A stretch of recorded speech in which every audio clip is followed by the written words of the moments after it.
highlights and analysis of our first half. LR, that's my man. That's your guy.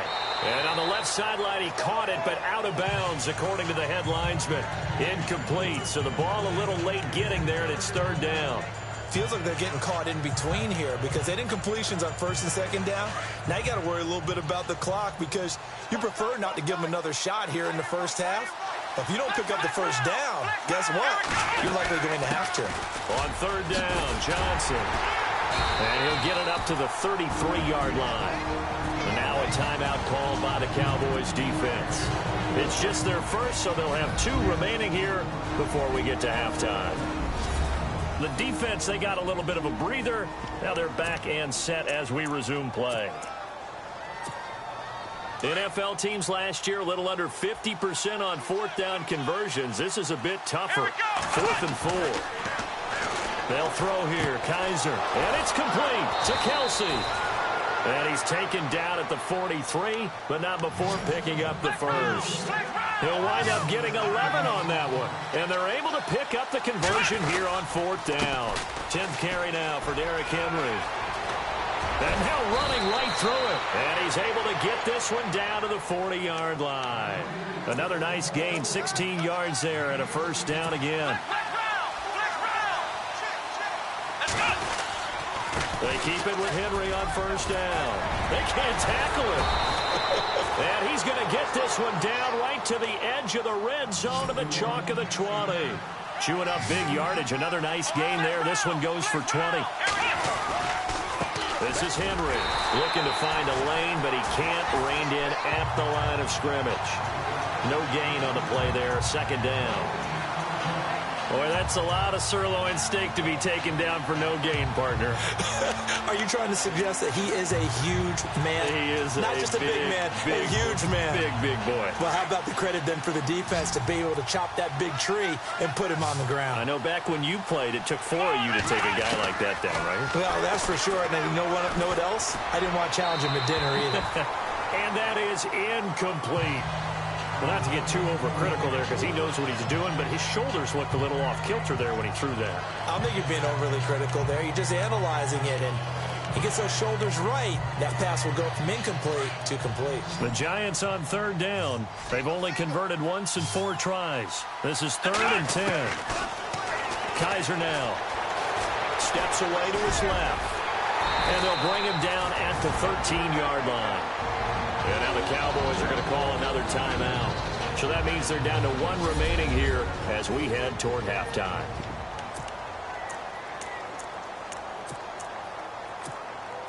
And no signs of the field goal unit. They're going for it on 4th down.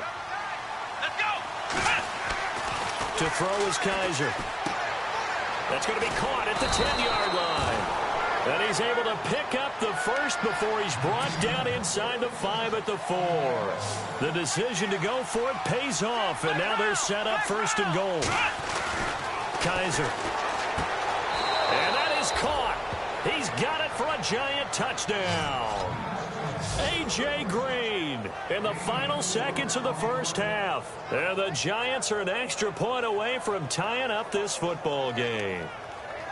That's one of the better examples of clock management I've seen. Whittled it all the way down just about and still put the ball in the end zone. Yeah, just a methodical drive and something really to take into the lockers here. Here's Kaiser. And he will go down. A Cowboys sack.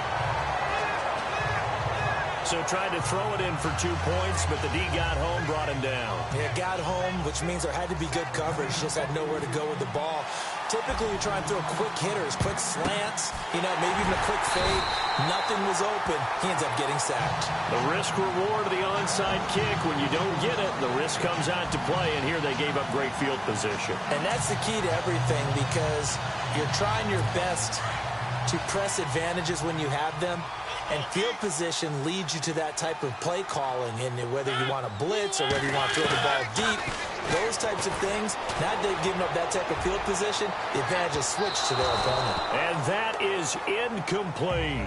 So we've reached halftime here in our initial Sunday night telecast of the new season. As we sit, all right, we will save the Week 1 highlights and apparently get right back to the action here in the third. Both teams appear ready for the fight ahead, and we resume action here in quarter number 3. This is taken at his 4. Spins past him. And he's up across the 25 and down at the 28-yard line.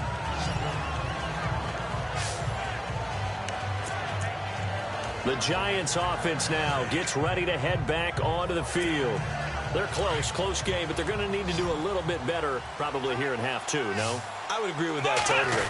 I would guess it in the locker room. They talked about cleaning up some of the errors, but overall, I think they wanted to be positive with them. Guys, we're right there. Just not playing as well as we need to.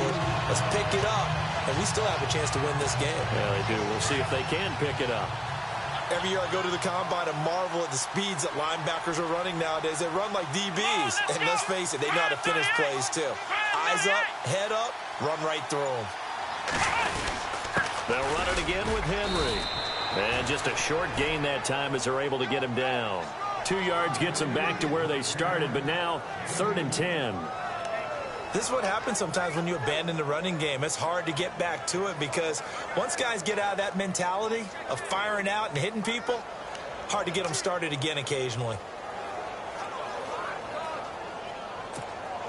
The Giants on 3rd down. Just 1 for 5 to this point. This is 3rd and 10. Kaiser to throw it. He's got his man here. It's Green. And he's brought down, but not before getting across midfield to the 45. They give him 27 yards on the 3rd down conversion. And at this stage, down in the second half, looks like they just wanted to find a way to get it in the hands of their playmaker, and they did. I think you're exactly right. I don't think the coordinator's looking at his play sheet and trying to figure out which play will work well. He's trying to figure out how to get the ball to the playmaker that you just described. Looking down at that sheet, you find people plays, not necessarily X's and O's, and that's exactly what they did there.